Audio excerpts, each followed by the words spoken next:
दो पंक्तियों में हास्य निकलता है कि मैं अपने मकान मालिक से बोला, एक दिन लोग कहा करेंगे कि तुम्हारे मकान में एक बड़ा कवि रसिक गुप्ता रहता था, गुरु उस दिन तू पूरे मोहल्ले में छा जाएगा। बोला शाम तक किराया नहीं दिया तो वो दिन आज ही आ जाएगा।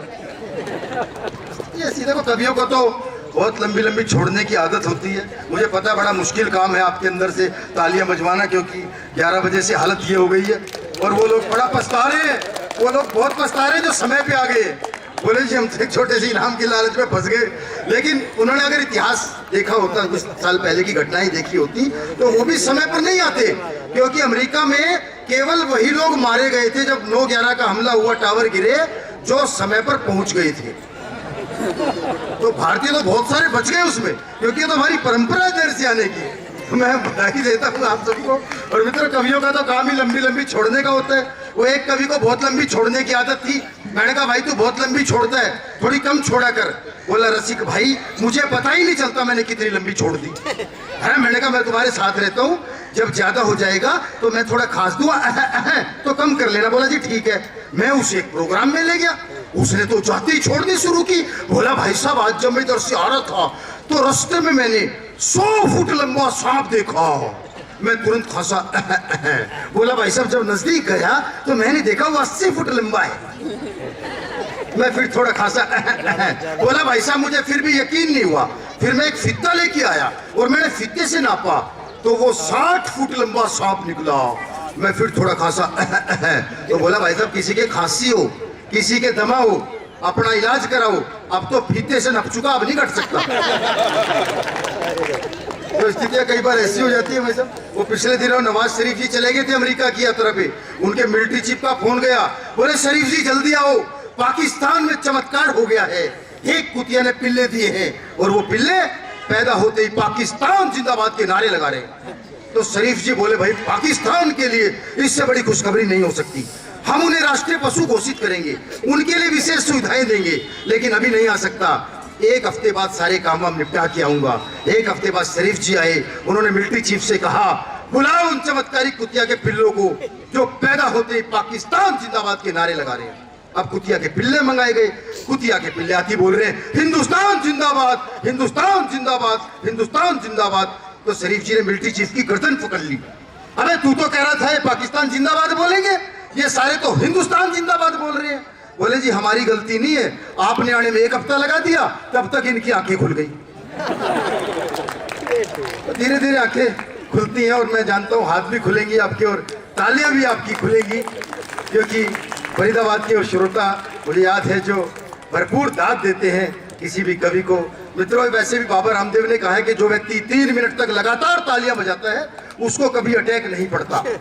वो हमारे एक मित्र ताली नहीं बजाते थे, उनकी अटैक पड़ गया, मेरे पास फोन आया, बोला रसिक भाई अटैक पड़ गया क्या करूं। मैंने कहा तू दिल्ली आ जाए, बड़े हॉस्पिटल में तेरा इलाज कराऊंगा। उसके बच्चे उसे दिल्ली ले आए। मैंने अपने एक हार्ट सर्जन को फोन किया, उन्हें आके चेक किया, बोला इनकी तो सारी नसें बंद है, इनकी तो बाईपास करनी पड़ेगी। मैंने कहा वो तो ठीक है, कितना खर्चा आएगा। बोले जी बड़े हॉस्पिटल में तो हम बहुत पैसा लेते हैं, लेकिन आपके मित्र हैं 50,000 में निपटा दूंगा। तो उस व्यक्ति को यकीन ही नहीं हुआ, बोला 50,000 में बाईपास, अरे ये कहीं मरवा तो नहीं देगा, मुझे तो कोई अच्छा सा हॉस्पिटल बताओ। मैंने कहा फिर तो अपोलो में ले जाओ। उसके बच्चे उसे अपोलो में ले गए, वहां वो खूबसूरत हॉस्पिटल, खूबसूरत रिसेप्शन। उनसे पूछा जी कितना खर्चा आएगा। सर हमारे 2.5 लाख का पैकेज है, OT charges, room rent, medicine, everything is include. मैं बोला हाँ वाले को देखो यहाँ मेरी तसल्ली हो गई, यहाँ करवा दो। बोले सर जमा करवा दीजिए। उन्होंने 2.5 लाख पहले जमा करा लिए। अच्छा 2.5 लाख पहले जमा कर रहे, उसे लेके ऑपरेशन टेबल पे, ऑपरेशन टेबल पे अगले का राम नाम सत्य हो गया। और जब उसके बच्चे बॉडी लेके आ रहे थे, सामने वही डॉक्टर टकरा गया। उसने पूछा जी क्या हुआ। ओ बोले जी हम तो लुट गए, हम तो बर्बाद हो गए, अरे हमारे तो 2.5 लाख भी गए और हमारा तो आदमी भी गया। डॉक्टर बोला देखा मैं यही काम 50,000 में नहीं कर रहा था। तो कई बार ज्यादा की जरूरत नहीं होती भाई साहब, थोड़े में भी मजा आ जाता है भाई साहब। तो भले ही आज मुझे ज्यादा समय नहीं मिला, लेकिन थोड़े समय में निपटाने की पूरी कोशिश करूंगा भाई साहब। मित्रों क्या हुआ भाई, आजकल बात चलती है ना, वो एक नेताजी की टिकट कट गई। टिकट कटने का मतलब पता है क्या जी, वो यमदूत लेने आ गए, बोले तुमने बहुत भ्रष्टाचार कर लिया, अब सरकार पलट गई है, अब तुम्हारे भ्रष्टाचारों का चिट्ठा खत्म, चलो। बोला यार कुछ ले दे के निपटा ले।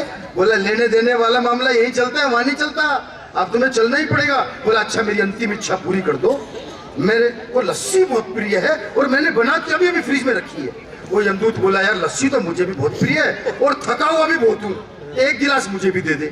अब नेताजी ने कलाकारी करी, अंदर गए, नींद की दवाई मिला लाई और लाके यमदूत को पकड़ा दी। यमदूत ने लस्सी पी और नींद आ गई। अच्छा फटाफट नेताजी ने उसकी जेब में से लिस्ट निकाली और देखा जो सबसे ऊपर अपना नाम था वो काट के सबसे नीचे कर दिया और लिस्ट मोड़ के वापस यमदूत की जेब में डाल दी। थोड़ी देर में यमदूत उठा, बोला वाह नेताजी तुम्हारी लस्सी पी के मजा आ गया, सच मेरी तो सारी थकान मिट गई। देखो नेताजी मैं आपके लिए ज्यादा कुछ तो कर नहीं सकता, लेकिन इतना ही कर सकता हूं कि मैं इस लिस्ट को अब नीचे से शुरू करूंगा। निपट गया मामला भाई, वो तो मामला निपटना ही होता है वैसे। वो एक नेताजी तो 15-20 दिन बाद चुनाव प्रचार से आए, उसकी पत्नी फूकी बैठी थी, बोली 1 महीना हो गया तुम्हें गए हुए हैं, कभी चुनाव में कभी कहीं सभा कभी कहीं सभा, मैं इतनी बीमार थी तुम्हारे पीछे से मुझे कुछ हो जाता तो। बोला फिर मैं कौन सा शमशान घाट की चाबी साथ लेके गया था, तुमने निपट जाता है तो निपट जाता है, ऐसी होती है। हम भाई साहब देशभक्ति की बात करते हैं, लेकिन भाई साहब देशभक्ति कहाँ है आजकल। हम देखो पूरे देश में जाते हैं, लेकिन रोडवेज की हालत पूरे देश में एक जैसी है कि आप रोडवेज पे चढ़ो या रोडवेज आप पे चढ़े, टिकट आपका ही कटेगा। अच्छा टिकट कटे ना कटे जेब जरूर कटेगी, लेकिन अगर देशभक्ति बची हुई है तो केवल जेब कतरों में बची हुई है। 4 पंक्तियों का मजा लेना कि जेब कतरे का बेटा बोला हे ईश्वर नहीं मांगता आपसे कोठी बंगला महल किले, ना इंग्लैंड में ना फ्रांस में ना इटली में, मुझे तो हर जन्म भारत में मिले। तो बाप बोला मैं धन्य हुआ जो जेब कतरे का बेटा होकर भी तेरी रगों में देशभक्ति का रक्त बहता है। बेटा बोला ये बात नहीं है पापा, वहां ठंड इतनी ज्यादा है कि लोगों का हाथ अपनी जेब में ही रहता है। ऐसी देशभक्ति को हम नमन करते हैं।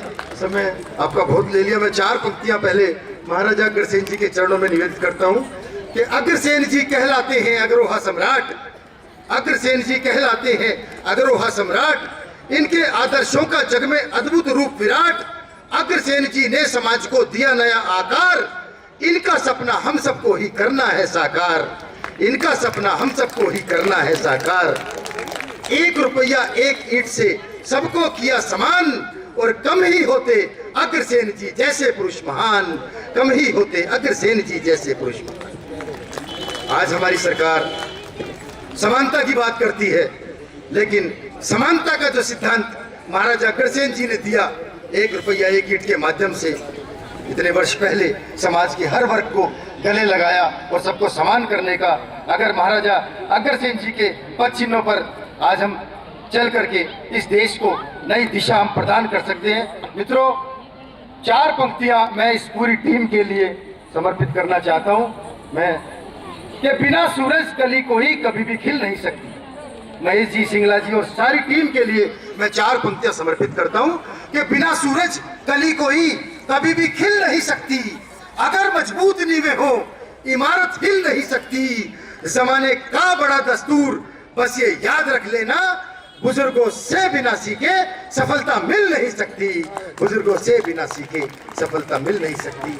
बहुत बहुत धन्यवाद, बहुत बहुत आभार, क्योंकि मैं नहीं चाहता कि भोजन के और आपके बीच में ज़्यादा दूरी हो। मेरा मन था मैं बहुत काव्य पाठ करूं, लेकिन मैं आप सबकी मजबूरियों को समझते हो, फिर प्यास बाकी रहे तो अच्छा है।